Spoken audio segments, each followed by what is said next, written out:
Gálatas é o texto que será usado por nós nesta manhã. Gálatas 4:19, quando o apóstolo Paulo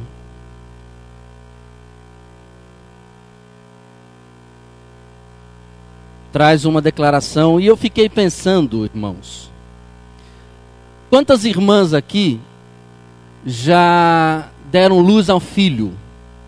Fiquem em pé. Quantas são mães?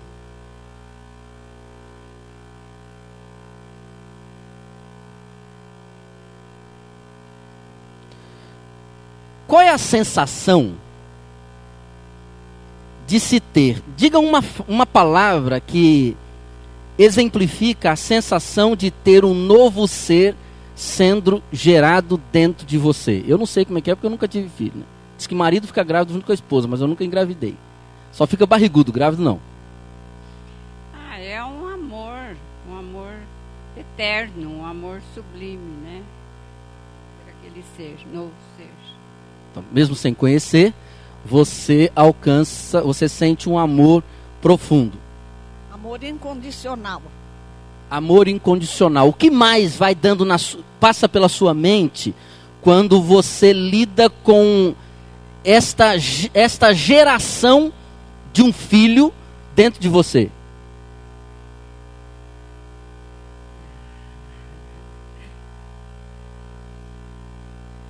É uma felicidade. Felicidade. Que mais? Alguém tem uma palavra diferente? Alguma outra mulher? Hã? Sofrer no paraíso. Que mais? Responsabilidade. Que mais? Sensação maravilhosa. Diga, Beth. Somar na vida. Que mais? Hã? Cidinha. Aquilo gerando dentro de você uma sensação de coisa maravilhosa. Silvana. Transformação. Mulherada, pode sentar. Obrigado, viu? Pois é. O apóstolo Paulo sentia isso. Porque ele diz no texto de Gálatas 4:19 que ele sentia dores de parto. Essa sensação de que vai se formando e saindo um novo ser. Toda vez que ele olhava para a igreja. Eu acho esse texto maravilhoso.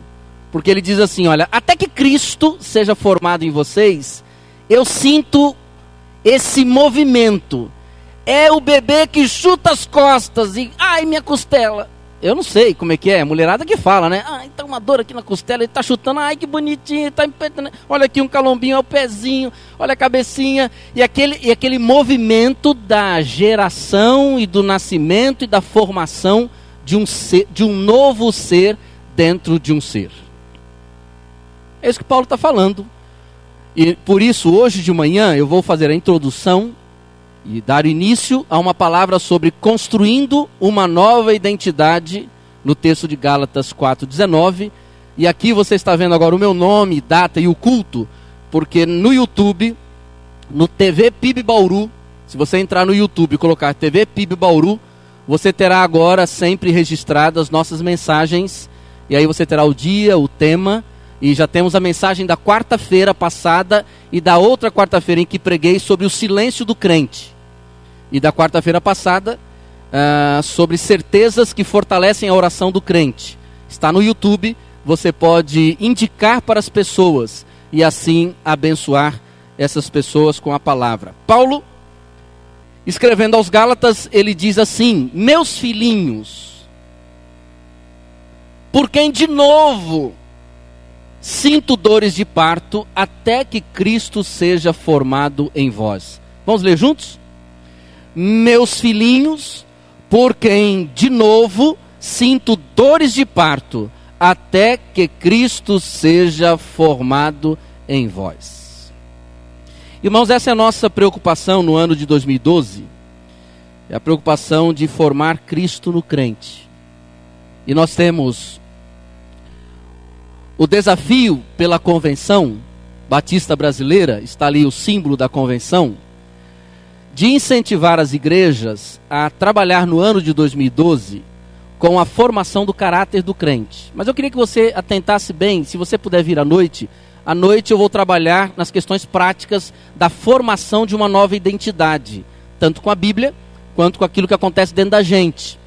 Mas o desafio da nossa convenção é desafiar as igrejas e os crentes à prática da Bíblia para que o crente seja padrão de integridade para a nossa geração. Uma geração que tem dificuldade de lidar com questão de integridade. A palavra integridade traz o conceito de inteireza, traz o conceito de completude, traz o conceito de perfeição. Mas você vai perceber na própria pastoral que quando nós lidamos com integridade à luz da Bíblia, o cerne da integridade não é a perfeição. O cerne da integridade é a verdade. Porque pessoas verdadeiras não são pessoas perfeitas. Geralmente os que se sentem perfeitos são os mentirosos, que transmitem uma imagem que não é real. Na verdade, a tentativa de vender uma imagem de perfeição é que nos torna grandes mentirosos. E eu lembro de uma mensagem que ouvi, em uma das mensagens que ouvi sobre essa ênfase, o pastor foi muito sábio quando ele começou a sua mensagem, que foi para mim, foi uma das maiores e melhores mensagens de toda a convenção, domingo pela manhã. O pastor começou contando a sua história de vida, até ele chegar a ser um pastor. E aquilo depois, eu fiquei pensando no começo, mas por que esse homem está se desnudando diante de um plenário? Aí no meio da mensagem eu entendi. Porque a ênfase dele era exatamente essa, de que a integridade não está ligado a você ser perfeito, mas a integridade está ligado a você ser verdadeiro. Isso para nós é muito forte. Porque quando pensamos em caminhar com pessoas verdadeiras, nos fortalecemos, nos animamos, e quando caminhamos com pessoas que se sentem perfeitas, isso nos desanima. Porque ninguém consegue chegar no nível da perfeição idealizado. Então o desafio nosso é levar as pessoas à integridade e através da prática da Bíblia, que se torna o nosso padrão de referência maior. Então, o papel da igreja é formar no crente o caráter de Cristo. Essa é a função da igreja.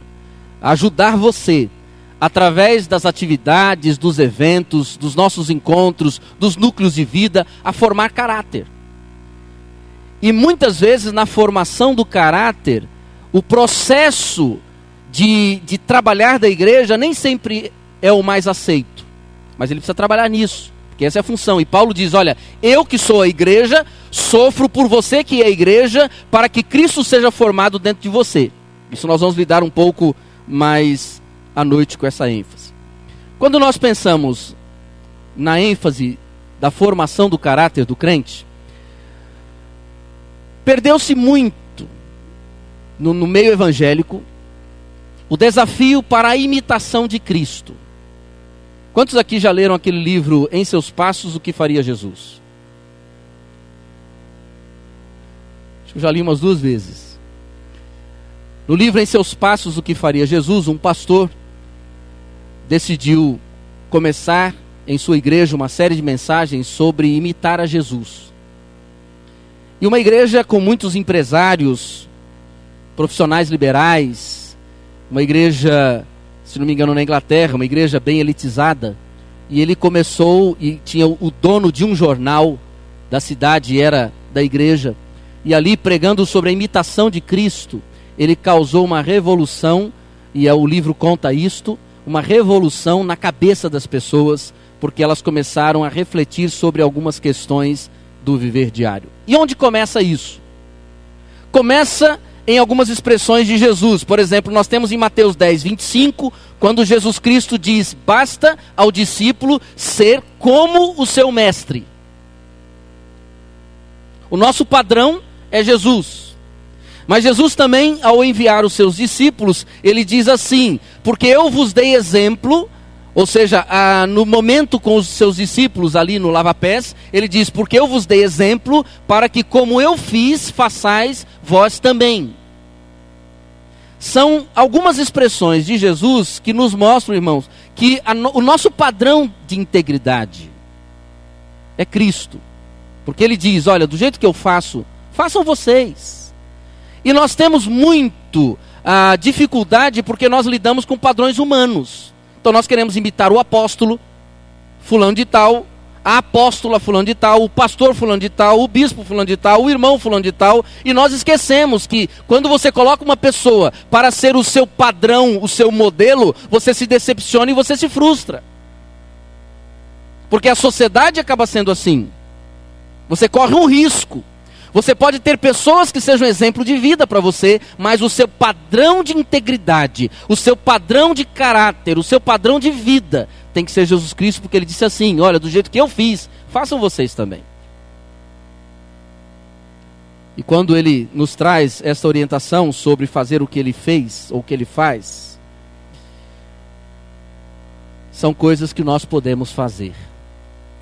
Nunca Jesus pediu para que nós fizéssemos coisas que nós não poderíamos fazer. O apóstolo Paulo, o evangelista João, ele traz esta palavra quando escreve que aquele que diz estar nele deve andar como ele andou. São desafios que a palavra de Deus traz para nós. Então, qual seria a nossa ênfase? Deus, ele quer que o seu povo conduza a sua vida como Jesus conduzia dele. Esse é o grande desafio para nós no ano de 2012. O desafio de vermos Cristo sendo formado em cada crente. Dallas Willard, no livro A Conspiração Divina, e aqui eu coloco a indicação do livro, a editora e o ano, para que você que está nos vendo pela internet, ou você aqui, comece a comprar livros bons. Ele é um tanto quanto filosófico, Dallas Willard, mas é um dos preciosos livros que falam sobre reino e a formação do reino de Deus em nós. Dallas Willard diz que os discípulos de Jesus são aqueles que resolveram ficar ao lado de Jesus para aprender a ser como Jesus. É uma decisão pessoal. Eu quero ficar do lado de Jesus. Eu quero aprender a ser como Jesus. E entenda que o processo nosso é um processo de aprendizado. Nós vamos aprendendo com Jesus. E o próprio Senhor Jesus, escrevendo lá em Mateus capítulo 11, ele diz: aprendei de mim, que sou manso e humilde de coração. Você está cansado? Está desanimado? Está oprimido pela religiosidade? Aprenda de mim a ser manso e humilde de coração. E ele traz esta grande ênfase para nós em sua aplicação da palavra, quando ele diz: eu me torno para você o modelo de vida. Cristo é o nosso padrão de integridade. Sabe por quê? Porque quando Jesus aqui veio, ele estava dentro das limitações humanas, mas ele viveu o preço da verdade, né? Então fica para nós o desafio de lembrar neste ano de 2012, meus irmãos, e apenas a minha introdução para a mensagem da noite. O cerne da integridade não é a perfeição. Deus não espera que você seja perfeito. Deus não espera que você seja perfeita. Mas Deus espera que você seja verdadeiro. Deus espera que você seja verdadeira.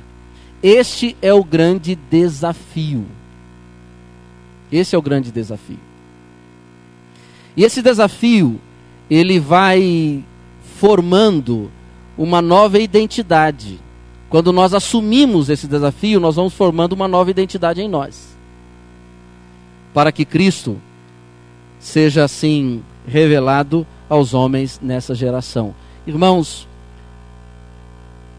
o nosso desejo é ajudar cada crente a construir uma nova identidade. Você vai perceber na palavra da noite que essa identidade, ela tem muita relação com a formação da nossa identidade psíquica, identidade humana. Só para você entender como Deus não complicou, quem complica é a igreja. Quem complica são os teólogos. Quem complica é o ser humano, que acha que para ter uma identidade divina, uma identidade celeste, as coisas precisam ser totalmente sobrenaturais. Mas nós vamos perceber à noite que a formação da identidade cristã é algo que Deus relaciona muito com a nossa formação de autoconsciência humana, para que nós possamos entender aquilo que Deus está fazendo em nós. Eu sei que a sua vida passa por percalços, eu sei que você passa por momentos difíceis, por momentos fáceis, a sua vida é uma caminhada cheia de oscilações, mas tudo que acontece, segundo Paulo escrevendo aos Romanos, coopera para a formação de uma nova identidade no crente. Porque o padrão é Cristo. Se o padrão é Cristo, nós estamos inseridos no sofrimento da cruz e nós estamos inseridos na alegria da ressurreição. E aí eu termino dizendo, nós estamos inseridos na dor do parto, mas na alegria de segurar uma criança no colo.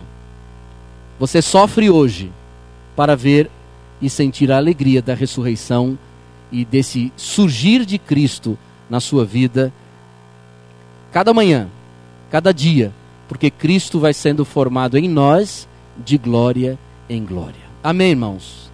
Que Deus nos abençoe, que Deus nos fortaleça, que Deus nos dê sempre esta convicção de que Cristo está sendo formado em nós. Se coloque em pé, nós vamos encerrar esse culto cantando o hino 372, Quero Ser Como Cristo. Irmãos, enquanto estivermos cantando esse hino, eu quero convidar você, já começar o mês de fevereiro, entregando o seu dízimo, dedicando a sua oferta ao Senhor, e assim cooperando para que a igreja cumpra o seu papel em ajudar pessoas, a começar com você e ajudar outras pessoas a perceberem a formação do Cristo vivo dentro delas. Vamos cantar e assim ofertar e dizimar ao nosso Deus.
Amém, irmãos? Se você puder vir à noite, eu gostaria de convidar você para que nós trabalhássemos juntos esse processo da formação da nossa identidade. Durante a semana, essa mensagem da manhã e da noite irá para os núcleos, para que assim o povo se ajude nesse tempo. Nós vamos terminar orando, mas eu preciso abrir uma campanha agora. Irmãos, o irmão Souza tem levado de 20 em 20 dias para a Cristolândia uma porção muito grande de alimentos que ele conseguiu em Marília. Então ele pega a caminhonete dele, vai em Marília, pega e leva na Cristolândia. Nossa igreja tem sido uma das grandes participantes, porque ela tem dado o pão diário, o pão de alimento para eles. O Souza tem feito esse lado. O irmão João tem levado as verduras da nossa chácara para a Cristolândia. E ontem o Souza ficou sabendo de que eles estão precisando de uma grande quantidade de óleo e feijão. Hoje à noite, eu gostaria de pedir aos irmãos que trouxessem para o culto óleo e feijão. Não me tragam um saquinho aberto e amarrado na ponta com prendedor. Pelo amor de Deus. E nem feijão bichado. Tá bom, irmãos? Senão fica pior a emenda que o soneto, né? Então, tragam feijão. Eu quero ver se os irmãos têm um coração bom, hein? Momento de dízimos e ofertas à noite. Óleo e feijão aqui na frente. Azeite deixa de lado. Pode mandar, tô brincando. Pode mandar também, tá bom, gente? Vamos fazer uma campanha. Vamos demonstrar o nosso amor pelo pessoal da Cristolândia? Quantos podem trazer hoje à noite 1 litro de óleo ou pelo menos um pacote de feijão? Levanta a mão. Ó. Consagrou, acabou.